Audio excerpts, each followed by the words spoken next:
السلام علیکم، میرا نام ہے سید احمد شاہ اور آج میں پیش کروں گا اقبال کا پیغام نوجوانوں کے نام۔ یوں تو اقبال کی شاعری میں بہت وسیع اور گہرے تصورات اور فلسفے ملتے، لیکن اگر آج کا نوجوان اقبال کی شاعری میں سے صرف شاہین کا کردار ہی اٹھا لے تو اسی میں اس کے لیے کافی پریکٹیکل ایڈوائسز مل جائیں گی زندگی گزارنے کی۔ یوں تو اقبال کے پیغام میں کئی گہرے اور وسیع تصورات اور فلسفے موجود ہیں، لیکن اگر آج کا نوجوان اس میں سے صرف شاہین کا کانسیپٹ اٹھا لے، شاہین کی خصوصیات اٹھا لے تو اسی سے اسے کئی پریکٹیکل ایڈوائسز مل جائیں گی جسے وہ اپنی زندگی میں اختیار کر سکتا ہے۔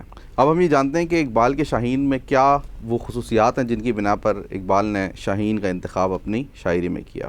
سب سے پہلی اس کی خصوصیت اس کی خودداری اور اس کی غیرت مندی ہے۔ شاہین کبھی مردار نہیں کھاتا۔ شاہین کی جو خصوصیات بتائی گئی ہیں اس میں سے ایک اس کی خودداری اور غیرت مندی ہے کہ وہ کبھی مردار نہیں کھاتا کرگس کی طرح۔ اقبال فرماتے ہیں کہ اے طائر لاہوتی، اس رزق سے موت اچھی آتی ہو جس رزق سے پرواز میں کوتاہی۔ شاہین روحانیت کے بلند مقام پر فائز ہے، اڑنے والا پرندہ ہے، اور اسے یہ گوارا نہیں کہ وہ کسی ایسی رزق کی تلاش کرے جس کے لیے اس کی پرواز میں کوتاہی آئے۔ اقبال فرماتے ہیں پھرا فضاؤں میں کرگس اگرچہ شاہی وار، شکار زندہ کی لذت سے وہ محروم رہا۔ کہ اڑتا تو فضاؤں میں کرگس بھی ہے لیکن شکار زندہ کی لذت سے وہ محروم رہتا ہے، کیونکہ اس کے اندر وہ شاہین جیسی خودداری اور غیرت مندی نہیں ہے، وہ مردار کھانے پہ اکتفا کر لیتا ہے۔ اقبال شاہین کی جو دوسری خوبی کی طرف توجہ دلاتے ہیں وہ اس کی آشیانہ نہ بنانے کی عادت ہے۔ اقبال کے شاہین میں جو دوسری خوبی ہے وہ یہ ہے کہ وہ آشیانہ نہیں بناتا۔ پرندوں کی دنیا کا درویش ہوں میں کہ شاہین بناتا نہیں آشیانہ۔ اقبال کے شاہین کی دنیا بہت وسیع ہے، وہ اپنے لیے چھوٹے اہداف، چھوٹے گولز بنا کر رک نہیں جاتا، بلکہ شاہین کی جو سٹرگل ہے وہ ایک کنٹینیوس پروسیس ہے۔ وہ مستقل نئی منازل کی طرف، نئی منزلوں کی طرف آگے جد و جہد کرتا رہتا ہے۔ شاہین کی ایک اور خوبی اس کی بلند پروازی ہے۔ اقبال فرماتے ہیں سمجھتا ہے تو راز ہے زندگی، فقط ذوق پرواز ہے زندگی۔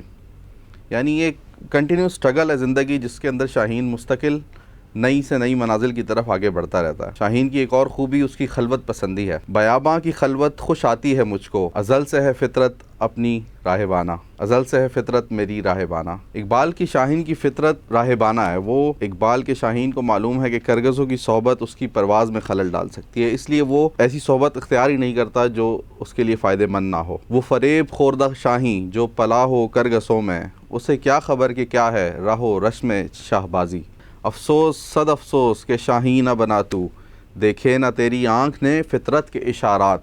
تقدیر کے قاضی کا یہ فتویٰ ہے ازل سے، ہے جرم ضعیفی کی سزا مرگ مفاجات۔ اقبال فرماتے ہیں کہ اگر تو شاہین نہیں بنا تو تجھے وہ نظر، وہ ویژن ہی میسر نہیں ہوگا جس سے تو فطرت کے اشارات، اس دنیا کے فینومیناز، اس دنیا میں ہونے والی چیزوں کو دیکھ سکے۔ تو تیرے پاس وہ بصیرت ہی نہیں ہوگی، تو اس بصیرت کو حاصل کرنے کے لیے شاہین جیسی نظر، تیز نظر ضروری ہے۔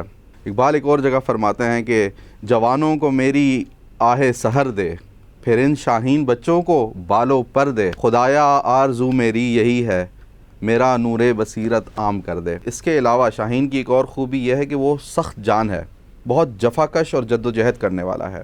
وہ مور اور بلبل کی طرح خوبصورت یا سریلا جانور نہیں ہے۔ اقبال فرماتے ہیں کر بلبل و طاؤس کی تقلید سے توبہ، بلبل فقط آواز ہے طاؤس فقط رنگ۔ یعنی جو مور ہے وہ فقط رنگ ہے۔ مور کی خوبی ہے کہ وہ بڑا رنگین جانور ہے اور بلبل بڑا سریلا ہے، لیکن انسان کو اس سے زیادہ بڑھ کے آگے کچھ ہونا چاہیے۔ جو اقبال کا شاہین ہے اگرچہ اس میں یہ ظاہری تزئین و آرائش اور خوبصورتی نہیں ہے، لیکن وہ اندر سے ایک باکمال چیز ہے۔ یہی کمال وہ آج کے نوجوان میں دیکھنا چاہتے ہیں کہ نوجوان اپنے آپ کو اندر سے آراستہ کرے، اندر سے خود کو باکمال بنائے۔ تو اگر آج کا نوجوان اقبال کے شاہین کی یہ خصوصیات ہی اپنا لے تو وہ اپنے کھوئے ہوئے مقام کو دوبارہ حاصل کر سکتا ہے۔